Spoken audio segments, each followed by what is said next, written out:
Welcome to The Weekend with me, Steve Savant, national insurance columnist and host of the daily internet talk show, The Business Insurance Zone. I'm on one of the biggest insurance websites in the United States, producersweb.com, where I tweet, blog, and write articles. And I wrote an article about 30 days ago that got some traction, as you can imagine, a little bit of controversy. It's called Transgendered Americans and Actuarial Science, or The Dude Looks Like a Lady. I was coming home one day after heavy traffic, and I was listening to the Aerosmith classic, The Dude Looks Like a Lady. How ironic. As soon as I walked in the door, the newscast was on, and right in the middle, they were talking about this beauty contest, a beauty contest that was attended by a transgender. The transgender was once a man, now he's a woman. He was competing in the contest, and when they found out that this person, a man, actually was not a woman, they wanted to disqualify them, and they tried, but because the country of her origin, I guess his origin, actually qualified that person as a female, they had to let that person back into the contest. Now, when I came in, it was right in the middle of the contest, the bikini contest. Now, that person actually made it through several levels through the bikini contest, but didn't get through the evening gown. Now, the reason I bring this up is because in every way, this person looked like a female. Even though this person was born a man, underwent tremendous, I'm sure, hormone therapy, as well as the cosmetic surgery to pull off the look that that person had, which I have to say, the dude looked like a lady. It didn't really change the actuarial science.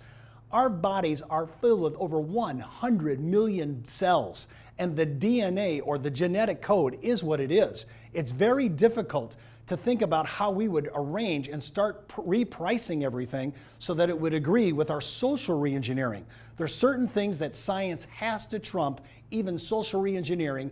And remember, in America, you're free to do what you want, but you're not free from the consequences of those actions. And if you were assigned as a male, actuarially speaking, you're going to have to pay the price tag of a male for life insurance and the price tag of a male for a morbidity product like disability or long-term care, or maybe even medical insurance.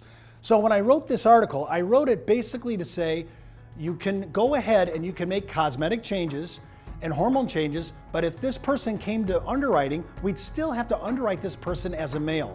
The only way we can get around that is if the government intervenes and moves us into unisex rates. When I come back after this commercial, I'll talk a little bit about that and about unisex pricing and about individual pricing for males and females on morbidity and mortality products. Companies in our business are always touting service, products, and underwriting. And we do that too, but here's the difference. Now enter the world of the elite producer with a value package that cuts us out of the pack, a BD that approves social media marketing of non-FINRA products and doesn't take an override. With the best competition desk in the industry, and for our loyal producers, a true group health plan. No one offers that. Brokers Alliance does. Steve Savant again. Well, I'm on my second page on Producers Web on my article, The Dude Looks Like a Lady, or Transgendered Americans and Actuarial Science.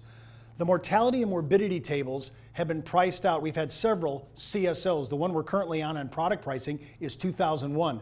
The Society of Actuaries have actually constructed in 2008 a thing called the valuation-based tables, a relative risk table, kind of a way to calculate for mortality and morbidity products. When I'm looking at these products here, I'm trying to say if we went to unisex rates, the people that had really great underwriting from males who would actually pay less on medical and females who would actually pay less on life insurance would all be put on the same platform.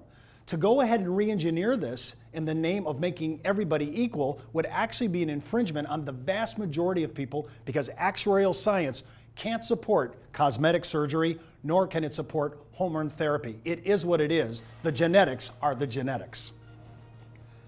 It's all about science. It's about our mortality tables and our morbidity tables. It's about trying to change the way we think about math on a timeline when I'm trying to map out life expectancy. It is the tables. Maybe we're a century, maybe 2 centuries away, but today we don't have the technology to change our DNA. It is what it is. I'm Steve Savant. Have a good weekend.